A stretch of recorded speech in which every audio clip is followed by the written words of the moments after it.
رشید کو نصیب ہوئی۔ آسمانی آفتیں۔ خلیفہ ہارون رشید عباسی خاندان کا 5واں خلیفہ تھا۔ عباسیوں نے طویل عرصے تک اسلامی دنیا پر حکومت کی، لیکن ان میں سے شہرت صرف ہارون رشید کو نصیب ہوئی۔ ہارون رشید کے دور میں ایک بہت بڑا قحط پڑ گیا۔ اس قحط کے اثرات سمرقند سے بغداد تک اور کوفہ سے مراکش تک ظاہر ہونے لگے۔ ہارون رشید نے اس قحط سے نمٹنے کے لیے تمام تدبیریں آزما لیں۔ اس نے غلے کے گودام کھول دیے، ٹیکس معاف کر دیے، پوری سلطنت میں سرکاری لنگر خانے قائم کر دیے اور تمام امراء اور تاجروں کو متاثرین کی مدد کے لیے محرک کر دیا، لیکن اس کے باوجود عوام کے حالات ٹھیک نہ ہوئے۔ ہارون رشید کو سمجھ میں نہیں آ رہا تھا کہ وہ اس قحط سے کیسے نمٹے۔ تدبیریں کرنے کے باوجود وہ ناکام ہو رہا تھا۔ ایک رات ہارون رشید شدید ٹینشن میں تھا، اسے نیند نہیں آ رہی تھی۔ ٹینشن کے اس عالم میں اس نے اپنے وزیر اعظم یحییٰ بن خالد کو طلب کیا۔ یحییٰ بن خالد ہارون رشید کا استاد بھی تھا۔ اس نے بچپن سے بادشاہ کی تربیت کی تھی۔ ہارون رشید نے یحییٰ خالد سے کہا، استاد محترم، آپ مجھے کوئی ایسی کہانی، کوئی ایسی داستان سنائیں جسے سن کر مجھے قرار آ جائے۔ یحییٰ بن خالد مسکرایا اور عرض کیا، بادشاہ سلامت، میں نے پرانی کتب میں ایک حکایت پڑھی تھی۔ یہ داستان مقدر، قسمت اور اللہ کی رضا کی سب سے بڑی اور شاندار تشریح ہے۔ آپ اگر اجازت دیں تو میں وہ داستان آپ کے سامنے دہرا دوں۔ بادشاہ نے بے چینی سے فرمایا، اے محترم استاد، فوراً فرمائیے، میں شدید پریشانی میں ہوں۔ یحییٰ خالد نے عرض کیا، کسی جنگل میں ایک بندریہ سفر کے لیے روانہ ہونے لگی۔ اس کا ایک بچہ تھا، وہ بچے کو ساتھ نہیں لے جا سکتی تھی۔ چنانچہ وہ شیر کے پاس گئی اور اس سے عرض کیا، جناب، آپ جنگل کے بادشاہ ہیں، میں سفر پر روانہ ہونے لگی ہوں، میری خواہش ہے آپ میرے بچے کی حفاظت اپنے ذمے لے لیں۔ شیر نے حامی بھر لی۔ بندریا نے اپنا بچہ شیر کے حوالے کر دیا۔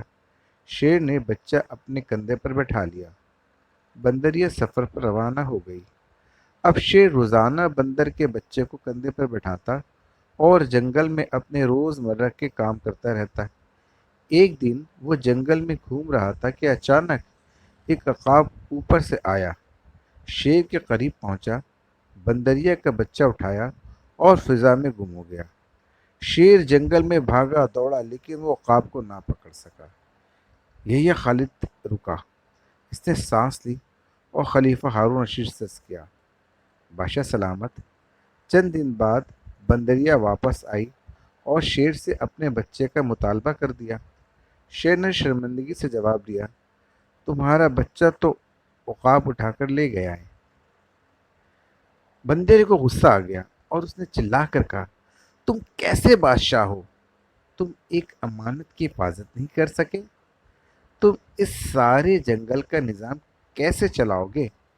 شیر نے افسوس سے سر ہلایا اور بولا، میں زمین کا بادشاہ ہوں، اگر زمین سے کوئی آفت تمہارے بچے کی طرف بڑھتی تو میں اسے روک لیتا، لیکن یہ آفت آسمان سے اتری تھی اور آسمان کی آفتیں صرف اور صرف آسمان والا ہی روک سکتا ہے۔ یہ کہانی سنانے کے بعد یحییٰ بن خالد نے ہارون رشید سے عرض کیا، بادشاہ سلامت، قحط کی یہ آفت بھی اگر زمین سے نکلی ہوتی تو آپ اسے روک لیتے۔ یہ آسمان کی آفت ہے، اسے صرف اللہ تعالیٰ روک سکتا ہے، چنانچہ آپ اسے رکوانے کے لیے بادشاہ نہ بنے، فقیر بنے، یہ آفت رک جائے گی۔ دنیا میں آفتیں دو قسم کی ہوتی ہیں، آسمانی مصیبتیں اور زمینی آفتیں۔ آسمانی آفت سے بچنے کے لیے اللہ تعالیٰ کا راضی ہونا ضروری ہوتا ہے، جبکہ زمینی آفت سے بچاؤ کے لیے انسانوں کا متحد ہونا، وسائل کا بھرپور استعمال اور حکمرانوں کا اخلاص درکار ہوتا ہے۔ یحییٰ بن خالد نے ہارون رشید کو کہا تھا، بادشاہ سلامت، آسمانی آفتیں اس وقت تک ختم نہیں ہوتی جب تک انسان اپنے رب کو راضی نہیں کر لیتا۔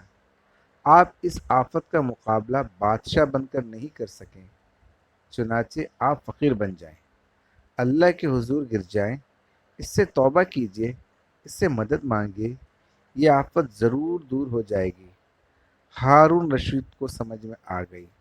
اس نے پورے ملک میں توبہ استغفار کرنے کا اعلان کروا دیا اور خود بھی کثرت سے نوافل پڑھنا اور اللہ رب العزت کی بارگاہ میں گڑ گڑا کر دعائیں مانگنے لگا۔ اللہ کریم نے بھی اپنے فضل سے کچھ ہی روز میں قحط کی آفت کو دور کر دیا۔ دنیا کے تمام مسائل اور ان کے حل کے درمیان صرف اتنا فاصلہ ہوتا ہے جتنا ماتھے اور جائے نماز میں ہوتا ہے، لیکن افسوس، ہم اپنے مسائل کے حل کے لیے 7 سمندر پار تو جا سکتے ہیں، لیکن ماتھے اور جائے نماز کے درمیان موجودہ چند انچ کے فاصلے طے نہیں کر سکتے۔ تو پیارے دوستو، کیسی لگی میری آج کی یہ ویڈیو؟